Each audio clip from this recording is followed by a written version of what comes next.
Hi hello, कसे आहात सर्वजण? आय होप तुम्ही सर्वजण खूप खुश असाल. आणि आज मी पुन्हा एकदा आपल्यासाठी एक नवीन व्हिडिओ घेऊन आली आहे आणि मी तुम्हा सर्वांचं आपल्या एका नवीन व्हिडिओमध्ये स्वागत करत आहे.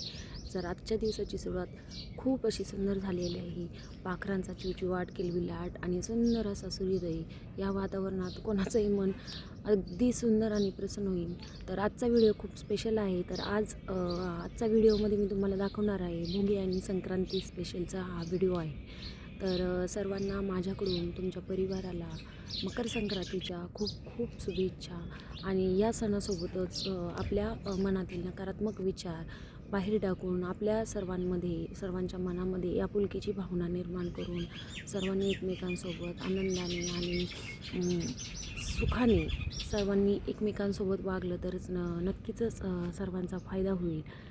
चला तर मग आपण व्हिडिओला सुरुवात करूया. तर या ठिकाणी तुम्ही पाहत असाल तर आजचा व्हिडिओ डायरेक्ट किचनमधून सुरू होत आहे. तर आज स्पेशल म्हणजे भोगी. तर भोगीसाठीची स्पेशल भाजी म्हणजे ती आपल्या सर्वांकडेच केली जात असेल तर आमच्या इकडे याला खिंगट म्हणतात. तर तुमच्या इकडे काय म्हणतात हे मला कमेंट बॉक्समध्ये नक्की सांगा. आणि असंही म्हटलं जातं की भोजीची भाजी जो खाईल तो सदा निरोगी राहील, म्हणजे त्याला काही आजार वगैरे होणार नाही. चला तर मग इथे भाजीचं सर्व तयारी वगैरे झालेली आहे. आणि ही मी स्पेशली काळ्या मसाल्यामधील भाजी करत आहे. कुणी कुणी सुकी करतं, कोणी कोणी पातळ करतं. चला तर मग हे सर्वजण मसाले वगैरे रेडी करून ही भाजी तयार करते आणि त्यानंतर तुम्हाला फायनल कशी तयार झाली हे तुम्हाला दाखवते. या ठिकाणी फोडणी वगैरे सर्व मसाले वगैरे एकत्र करून एका मोठ्या पातेल्यामध्ये तो वाटलेला सर्व मसाला एकत्र करून मी त्याला थोडा वेळ परतून घ्यायचं आणि त्याच्यानंतर त्याच्यामध्ये भाजी वगैरे टाकून भाजी आपली तयार करायची. चला, त्यानंतर या ठिकाणी येत आहे सुगड पूजन. तर ते आणल्याच्या नंतर ते स्वच्छ धुवून वगैरे घेतल्याच्या नंतर त्याची पूजा वगैरे हळदी कुंकू लावून पूजा वगैरे करून त्याच्यामध्ये जो आपला वौसा आहे तो सर्व वौसा वगैरे भरून त्याच्यानंतर त्याची पूजा केली जाते. जर या ठिकाणी तुम्ही पाहत असाल मी हे सर्व स्वच्छ धुवून एका ठिकाणी घेतलेले आहे आणि त्याची हळदी कुंकू लावून पूजा वगैरे करून त्याच्यानंतर त्याच्यामध्ये वौसा भरून पुन्हा एकदा त्याची पूजा केली जाणार आहे. तर तुमच्या इकडे देखील असे केले जाते का? तुम्ही हा व्हिडिओ कुठून पाहता हे देखील मला कमेंट बॉक्समध्ये सांगा. त्याच्यानंतर सुगड पूजन झाल्याच्यानंतर इथे रांगोळीचं प्रिपरेशन चालू झालेलं आहे. तर हा दिवस आहे मकर संक्रांतीचा. तर छोटीशी अशी रांगोळी काढण्यासाठी या ठिकाणी मी तयारी करत आहे. चला तर मग ही रांगोळीमध्ये तिळगुळ वगैरे सगळं मी मेन्शन करणार आहे. चला, मी तुम्हाला फायनल व्ह्यू दाखवते. तुम्हाला ही रांगोळी कशी वाटली हे देखील मला कमेंट बॉक्समध्ये नक्की सांगा. आणि व्हिडिओवर आपल्या नवीन असाल तर व्हिडिओला लाईक करा, शेअर करा आणि खूप सारे प्रेम द्या.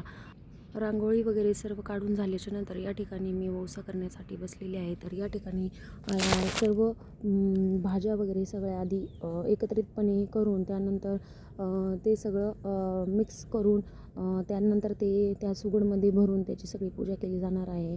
इथे गाजर, हरभरा, त्याच्यानंतर ते पेरू, वाटाण्याची शेंगा हे सर्व जे जे लागतं ते गव्हाच्या ओंब्या हे सर्वजण सर्व घेऊन आलेले आहे आणि त्या सर्व एकत्रितपणे तयार करण्याचं काम इथे चालू आहे, तुम्ही पाहतच असाल. आणि हे सर्व एकत्र केल्याच्यानंतर ते सुगडमध्ये भरून त्याच्यानंतर हाच वौसा गावामध्ये देखील घेऊन जाणार आहे. चला तर मग मी आधी हा तयार करून घेते, त्याच्यानंतर तो सुगडमध्ये भरते. आणि स्पेशली या ठिकाणी तिळगुळ देखील याच्यामध्ये टाकलेला आहे. या सर्वाचं एक महत्त्व आहे आणि हे तुम्हाला माहीतच असेल. तर या ठिकाणी हे फुले देखील मी टाकलेली आहे. हे टाकल्याच्यानंतर आपण आता पूर्णपणे हे तयार झालेलं आहे आणि आता आपण हे सुगडमध्ये भरूया. आणि त्याच्यानंतर ते खूप सारे सुंदर दिसतं, असं पाऊसच वाटते. तर पाहू शकता तुम्ही हे सर्वजण या ठिकाणी भरून घेतलेलं आहे. आणि चला तर डायरेक्ट आता मी किचनमधूनच बोलते. या ठिकाणी स्वयंपाकाची तयारी झालेली आहे. आमच्या इकडे मकर संक्रांतीच्या दिवशी पुरणपोळीचा स्वयंपाक असतो. तर या ठिकाणी तुम्ही पाहत असाल मी सुरुवातीला भजी केली, त्याच्यानंतर चा व्हिडिओ म्हणजे डायरेक्ट पुरणपोळी दाखवते. पुरणपोळी अशी टम्म फुगलेली दिसून येते तुम्हाला. तर कोणाकोणाच्या पोळ्या अशा फुगतात मला कमेंट बॉक्समध्ये नक्की सांगा. असं भारी वाटतं हे असं बघितल्याच्यानंतर. आणि हा आपला फायनल पुरणपोळीचं ताट आहे. तर या ठिकाणी कुरडई, पापड, भजे, भात आणि हे सर्वजण दिसून येतात. तर सर्व तयारी झाल्याच्यानंतर आम्ही वौसा घेऊन सर्व इथले आमच्या शेजारी वगैरे सर्व आम्हीच गावामध्ये चाललेलो आहे आणि माझा लूक काहीसा असा दिसत आहे. पूर्ण लूक मी तुम्हाला नंतर दाखवेलच. आणि पहा तुम्ही आम्ही सर्वजण एकत्र चाललो आहे. मी कशी दिसते ते देखील मला कमेंट बॉक्समध्ये नक्की सांगा. आणि ठिकाणी गावात आल्याच्यानंतर देवदेवतांचं दर्शन झाल्याच्यानंतर इथे सर्व महिला एकमेकांना ओसा देऊन तिळगुळ देऊन एकमेकांना मकर संक्रांतीच्या शुभेच्छा देतात. तर पाहू शकता आमच्या इकडे असं होतं. प्रत्येक ठिकाणी वेगवेगळी पद्धत असेल पण माहीत नाही मला. आमच्या इकडे असं होतं. तर तुम्ही पुढे पहा आणि कसं होते ते आणि व्हिडिओ शेवटपर्यंत पहा आणि कसा वाटला ते मला कमेंट बॉक्समध्ये नक्की सांगा.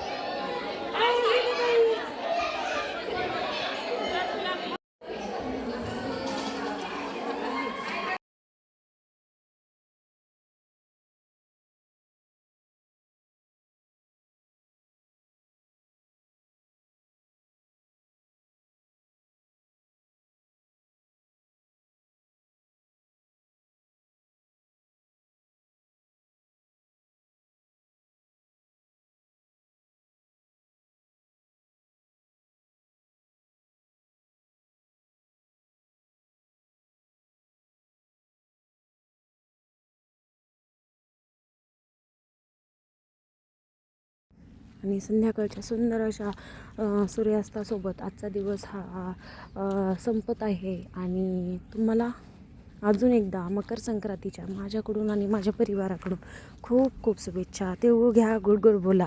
चला तर मग हा व्हिडिओ इथेच मी एंड करते. व्हिडिओ कसा वाटला ते मला कमेंट बॉक्समध्ये नक्की सांगा आणि चॅनलवर नवीन असाल तर चॅनलला नक्कीच सबस्क्राईब करा. थँक्यू.